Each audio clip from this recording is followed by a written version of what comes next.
Molti dei messaggi che ricevo sono del tipo carica su SoundMond quel synth X, oppure spiega come si programma il piano Y. La cosa che mi ha stupito però è che i suoni più richiesti sono spesso quelli iconici del Roland D50, 3 o 4 in particolare. E dato che il D50 ce l'ho, con un po' di pazienza mi sono messo a studiarli.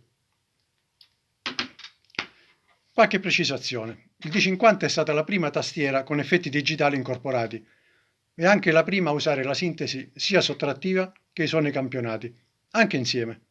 Ma negli anni 80 le memorie ROM costavano care, quindi il D50 usava campionamenti singoli, cioè lo stesso campione era usato per tutta la tastiera, cambiando solo il pitch.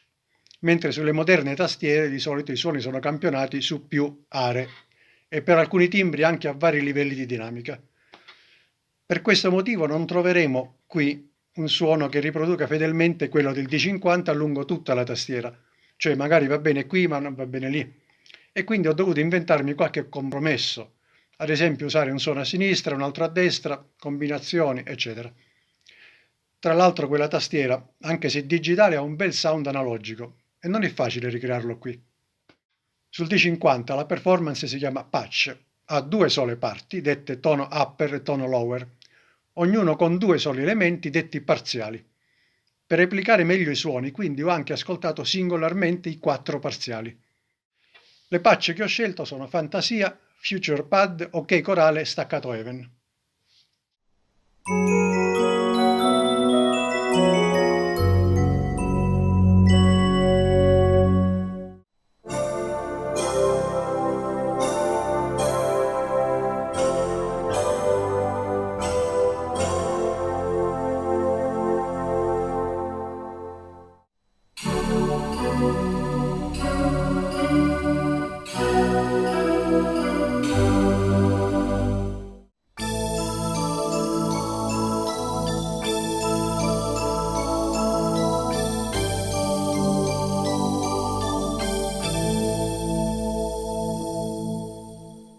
Ho cercato di mantenere il carattere di questi timbri in modo che, anche se non identici, restino comunque ben riconoscibili. Li ho salvati in una performance, una parte ciascuno, e assegnato le 4 parti a 4 scene per comodità, e in più ho anche programmato la Superknob come controllo della brillantezza. Ciò che ha caratterizzato fortemente il D50 è stato l'uso di suoni sintetizzati abbinati a quelli campionati, questi ultimi sia come attacco singolo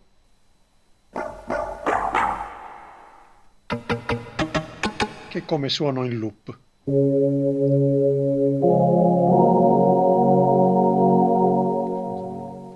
Poter ascoltare singolarmente i parziali mi ha semplificato il lavoro.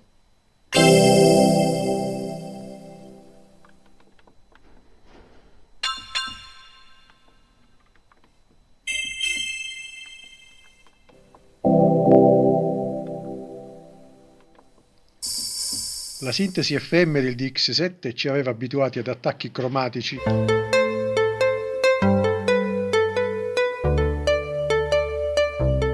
ma il D50 ci mette a disposizione quelli campionati e può aggiungere atmosfera con loop di spectral noise.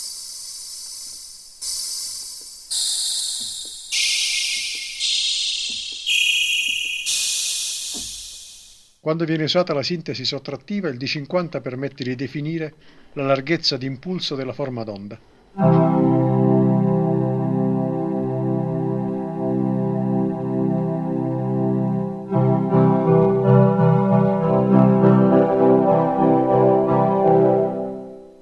ModiX e Montage non hanno questo parametro, ma ci sono parecchi campioni e basta individuare quello più simile.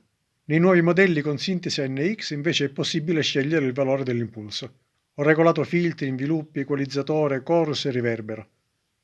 Per creare un fade progressivo fra più elementi ne ho modulato l'ampiezza lungo la tastiera. Per alcuni suoni l'accordatura è un po' insolita, ma era così anche nel suono originale.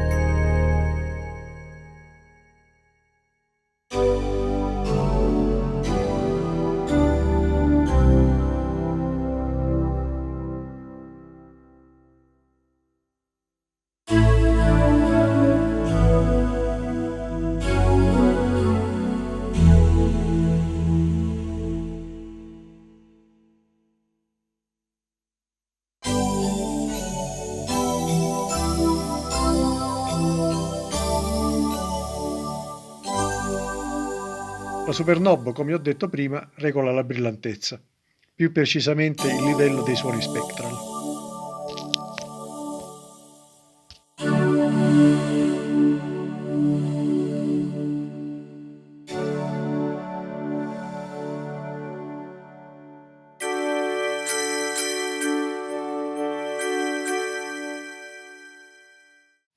Come al solito, appena trovo 2 minuti carico la performance su Soundmondo, così potete copiarvela, esaminarla e magari migliorarla.